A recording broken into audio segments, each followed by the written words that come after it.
Salut à toi et bienvenue dans ce podcast. J'espère que tu vas bien, que ton week-end s'est bien passé. Moi, j'ai commencé la semaine de manière assez intense par un cours en école de communication. C'est une super expérience, c'est assez marrant. C'est un autre exercice que de faire notamment des podcasts. C'est vachement stimulant. Après, ça prend pas mal de temps, donc je ne sais pas si j'en ferai beaucoup et comme ça. J'ai dû en refuser d'ailleurs la semaine dernière. C'est un peu dommage, mais bon, bref. En tout cas, moi, ça m'amuse en tout cas pour l'instant. Aujourd'hui, j'avais envie de te parler d'un truc, c'est la notion du client roi. Tu sais, cette notion que tu peux entendre peut-être parfois chez certains Américains, enfin, tu vois, c'est très américain de dire que le client est roi. Je suis un peu d'accord avec ça et en même temps, je suis pas totalement d'accord et je voulais approfondir ça avec toi parce que je reçois parfois des messages où je ressens une espèce d'attitude belliqueuse parfois envers certains clients, un espèce de ras-le-bol, tu vois, par rapport à certains clients qui abusent au niveau des heures, au niveau de... Parfois, ce sont des personnes qui envoient trop de messages, de textos, de machin. Bref, du coup, je peux comprendre cette attitude un peu belliqueuse, le fait de se dire que non, le client ne doit pas être roi à tout prix. Et en même temps, j'ai envie de pondérer un petit peu ça. Je pense qu'on fait un boulot de service, tu vois, c'est-à-dire qu'on est au service de quelqu'un ou d'une boîte, peu importe. Et notre but, c'est d'avoir des résultats.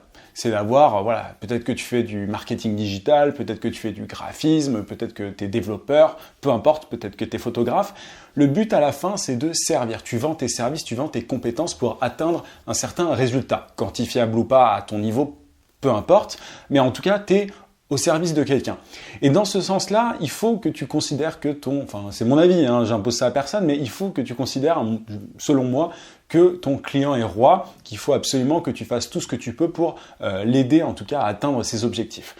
Et en même temps, le client ne sait pas toujours ce qui est bien pour lui. C'est-à-dire que ton client ne sait pas toujours ce qui est bien pour atteindre ses objectifs.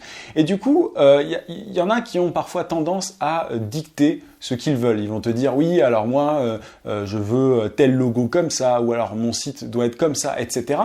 Et c'est en général dans ces cas-là que les freelances, les indépendants disent que, voilà, en fait, ils en ont marre. Ils se disent, oui, je vais pas me soumettre. Ok, le client a toujours raison, entre guillemets, mais c'est pas une raison pour faire tout et n'importe quoi, ne pas compter mes heures, etc. Je pense qu'au début, quand on se lance en tant qu'indépendant, vu qu'on n'est pas, tu vois, souvent on se lance en tant qu'indépendant, en tant que freelance et on apprend en même temps. Donc on n'est pas forcément capable d'avoir des résultats au top et en même temps ça ne doit pas t'empêcher, tu vois, de te lancer, de vendre des services. Mais souvent, dans cette situation-là, quand on n'est pas capable d'avoir des résultats incroyables ou de quantifier notamment ces résultats, du coup, on est un petit peu obligé de la fermer, entre guillemets. On se dit, déjà, heureusement que j'ai des clients, je dois être content. Et c'est dans ce cas-là, en fait, qu'on peut subir, tu vois, ce que les clients te demandent de faire, etc. Si tu continues à t'améliorer, et c'est là que j'ai envie de te dire qu'il y a de l'espoir si tu es dans cette situation-là, si tu continues à t'améliorer, à te former, à avoir vraiment des résultats de plus en plus importants et quantifiables, tu vas être dans la position où tu vas pouvoir dire à un client, pour atteindre vos résultats, vous devez faire ceci, cela. Et en fait, au lieu d'être un simple exécutant, au lieu d'être quelqu'un qui simplement suit les ordres d'un roi, d'un client roi, tu vas être quelqu'un qui garde en tête le fait qu'il doit atteindre certains résultats, mais en même temps qui sait par où passer. Tu vois, moi je suis impressionné, pour clarifier si c'est pas clair, je suis assez impressionné des fois vraiment par certains clients que j'avais notamment au début qui se disent oui, alors pour arriver à ça, c'est comme ceci, comme cela, tu as l'impression qu'ils en savent déjà plus que toi. C'est assez marrant, même si parfois tu n'as pas énormément d'expérience en tant qu'indépendant, en tant que, je sais pas, freelance, community manager, peu importe, parfois tu n'as pas énormément d'expérience, mais tu sais quand même ce que tu fais un minimum. Donc souvent tu es étonné par le fait que le client en face de toi dit oui, il faut faire comme ça, il faut que j'ai envie de ça. Parfois le client ne sait pas ce qui est bien pour lui. Et donc, au fur et à mesure de ton expérience, tu vas atteindre un niveau où tu pourras dire, voilà, pour avoir ces résultats, il y a un marteau qui est en train de taper en même temps, je suis désolé, j'espère que tu n'entends pas. Il faut que tu dises, pour atteindre votre résultat, moi par exemple, tu vois, si je veux dire à un client, pour atteindre 10 nouveaux clients ultra rentables par mois grâce à LinkedIn, grâce à ma méthodologie, il faut absolument que vous vous positionnez de telle manière. Tu vois, moi je sais aujourd'hui que, notamment, on peut avoir de super résultats selon le positionnement. C'est ce dont je te parle aussi sur le podcast, le fait de se nicher, de se spécialiser, etc. Je sais que ça a un gros impact sur le business d'une entreprise, peu importe sa taille en fait. Donc souvent, je dis, voilà, pour que vous ayez des résultats et tant de clients ou de prospects par mois, il faut que vous fassiez cela. Et ça, je le sais par expérience, tu vois, c'est un truc que j'ai pu tester, etc. Et toi aussi, tu vas pouvoir, au fur et à mesure, c'est insupportable ce bruit de marteau, j'espère toujours que tu l'entends pas, tu vas pouvoir au fur et à mesure, tu vois, en te foirant, en testant des trucs, avoir cette légitimité-là pour pouvoir dire c'est comme ça qu'on fait. Et certains clients vont t'écouter. Certains clients vont se dire, ok, moi, de toute façon, mon but, c'est d'arriver à tel résultat. C'est lui ou elle, l'expert ou l'experte. C'est lui ou elle qui sait ce que je dois faire pour arriver à tel résultat. Donc, tu as ces clients qu'il faut, je pense, qu'il faut absolument considérer comme rois parce que voilà, ils ont simplement un objectif en tête et ils te laissent la liberté de les aider en fait à atteindre ces objectifs-là par tes propres moyens à toi, avec ta méthodologie, avec toute ton expérience. En fait, ces gens-là, ce sont les bons clients en gros. Ils respectent tes compétences, ton expertise. Et d'un autre côté, il y a ces clients, ces prospects qui en gros veulent soit un exécutant ou alors qui pensent tout savoir. Souvent quand tu commences, t'es obligé d'accepter un petit peu tout et n'importe quoi entre guillemets. Tu vas accepter les demandes qui vont être faites sur Upwork, enfin ça s'appelle plus Upwork, sur les plateformes pour freelance, peu importe. Tu vas dire ok bon bah c'est cool déjà j'ai un premier client. Tu vois au début souvent on n'est pas très regardant par rapport à la qualité du client. On se dit bon bah c'est cool déjà j'ai un client, je prends ce que j'ai. Et au fur et à mesure, tu vas pouvoir être de plus en plus, regardant, tu vas pouvoir de plus en plus choisir tes clients et éjecter, entre guillemets, ceux qui, font les rois mais dictateurs. Tu vois, tu as le client roi et tu as le client dictateur. Les clients rois qui savent, en gros, où est-ce qu'ils veulent aller, c'est bien, parce que si tu sais comment les mener à leur objectif, c'est top. Surtout, s'ils te laissent, simplement, ils savent que c'est toi l'expert ou l'experte. Ils te laissent toute la marge de manœuvre, c'est ça qui est génial, souvent ils veulent se faire guider, donc c'est un client roi mais qui derrière est ouvert si tu veux, il est roi dans le sens où tu es là pour lui rendre service mais il ne dicte pas tout, c'est un client roi qui n'est pas dictateur. Et d'un autre côté, tu as tous les clients dictateurs, on peut faire cette distinction, j'y pense là maintenant comme ça, en parlant en même temps que je te parle, ça voulait rien dire cette phrase-là, mais en parlant comme ça, spontanément, les clients dictateurs, ils savent parfois où est-ce qu'ils veulent aller, pas toujours, mais en tout cas, ils savent comment, tu vois. C'est-à-dire que ils se disent, faut faire comme ça, il me faut un freelance pour avoir un super logo, pour pouvoir faire ceci, cela. Le nombre de fois où un client va venir te dire, oui, alors moi, je veux ça, et en fait, en lui posant des questions, tu te rends compte que c'est pas du tout ce qu'il lui faut. Au début, quand t'as pas une marque personnelle très importante ou quand t'as pas énormément de légitimité ou d'expérience, tu vas te taire, tu vas dire il veut ça, ok très bien on va le faire. Mais derrière tu vas pas pouvoir le garder à long terme ce client parce que il va pas forcément être content parce qu'il va pas atteindre ses résultats. Et encore heureusement que tu le gardes pas parce qu'à long terme ce sera galère. Mais tu peux si tu as cette expertise, cette légitimité qui se construit encore une fois sur le long terme, si tu as ça, tu peux dire non, c'est pas ça qu'il vous faut, il faut en gros que vous fassiez cela, étape 1, étape 2, étape 3. Et tu peux clairement distinguer les deux types de clients comme ça. Tu as des clients qui sont ouverts et les clients qui sont fermés.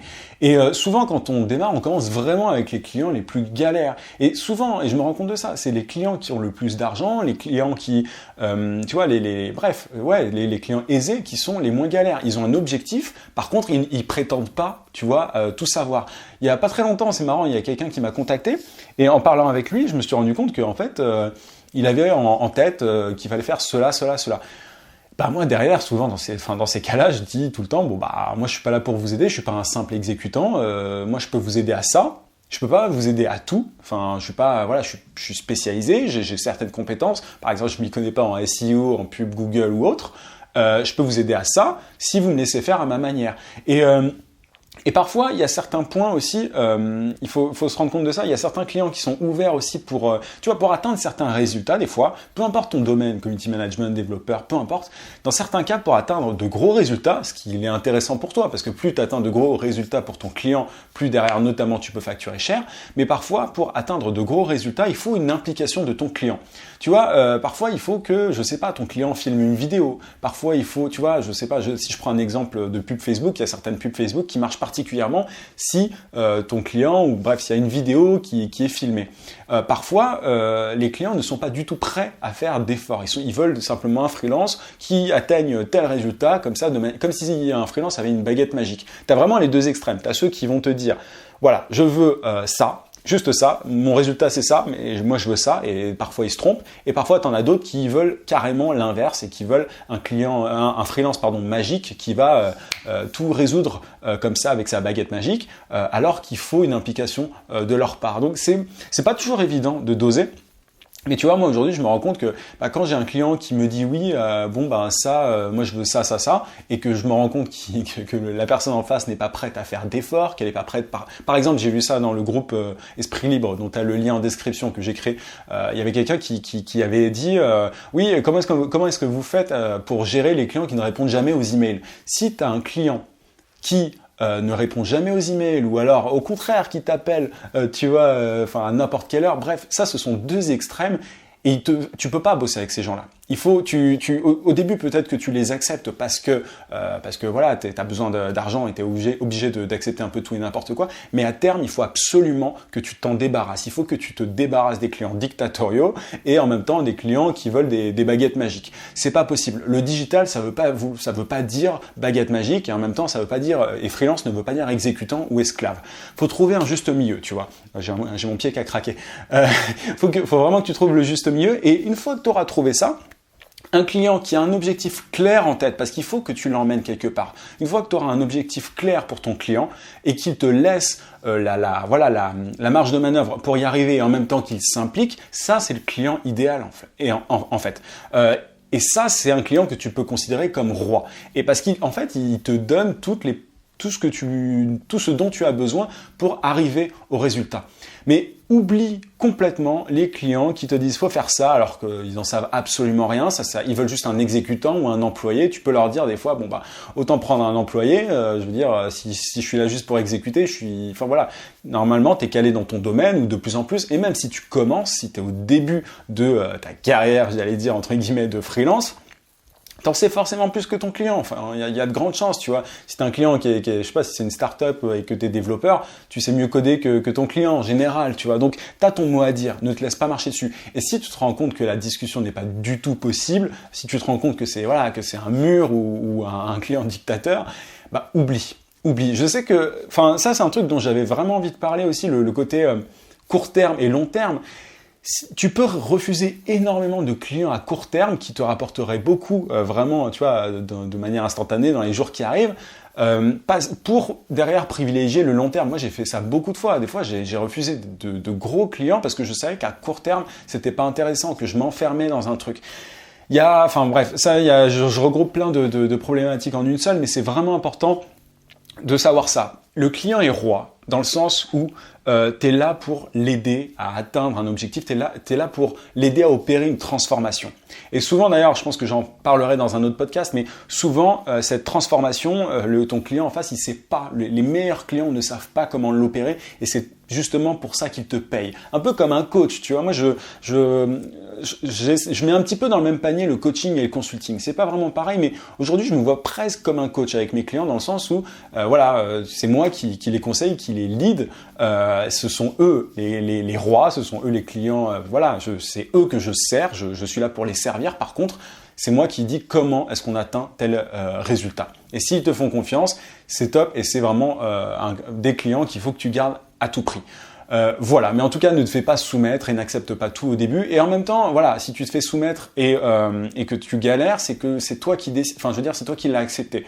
Donc, c'est à toi de refuser dès le départ et de ne pas te laisser embarquer avec des clients dictateurs, comme je les appelle, et de voir ça assez vite, en fait. Mais au fur et à mesure de ton expérience, tu vas voir ça de plus en plus vite. Et même, Voilà, c'est vraiment un dosage à trouver un petit peu, c'est pas forcément évident, il faut aussi que tu te foires, il faut que tu tombes sur des clients dictateurs, de mauvais clients, et un jour tu verras ce que c'est, si tu n'en as pas déjà eu, ce que c'est un client roi et un bon roi, tu vois, un client qui a envie d'atteindre un résultat mais qui sait pas comment. Et c'est comme ça, notamment, c'est avec ces clients-là que tu peux facturer cher parce qu'ils ont de l'argent, ils sont prêts à s'investir, à s'impliquer pour atteindre ce résultat, et ils sont prêts à te faire confiance. À partir du moment où tu as ces différents critères qui sont remplis, c'est vraiment la meilleure situation qui puisse t'arriver, et tu n'es plus un simple freelance, quelqu'un qui a des compétences, tu es consultant, tu es quelqu'un qui lead ton client vers un objectif précis. Oublie les clients qui n'ont pas d'objectif précis, c'est la pire galère parce que il faut que tu mettes en avant ce que tu peux apporter toi. Et du coup, si tu as un client qui te mène un peu à droite à gauche et qui en te payant, se disperse, ça va être difficile pour toi de montrer ta plus-value, donc oublie au plus vite. Mais voilà, après je sais qu'au départ, on n'a pas toujours ce choix-là, mais garde ça en tête pour plus tard. Voilà un petit peu ce que je voulais te dire, j'espère que j'ai pas été trop rapide. Je pense que je parle un peu vite aujourd'hui, mais c'est pas parce que j'ai parlé super vite ce matin, notamment avec en cours, en école. Voilà, je te rappelle que tu peux télécharger ma formation vidéo gratuite pour trouver des clients rapidement en freelance. Si tu es sur YouTube, tu cliques sur le i, sinon tu as le lien en description. N'oublie pas aussi de mettre un gros pouce sur la vidéo si tu es sur YouTube, ou alors tu t'abonnes à la chaîne aussi si c'est pas déjà fait. Je te dis à demain 18h comme d'habitude. En attendant, n'oublie pas, vis sans limite. À plus.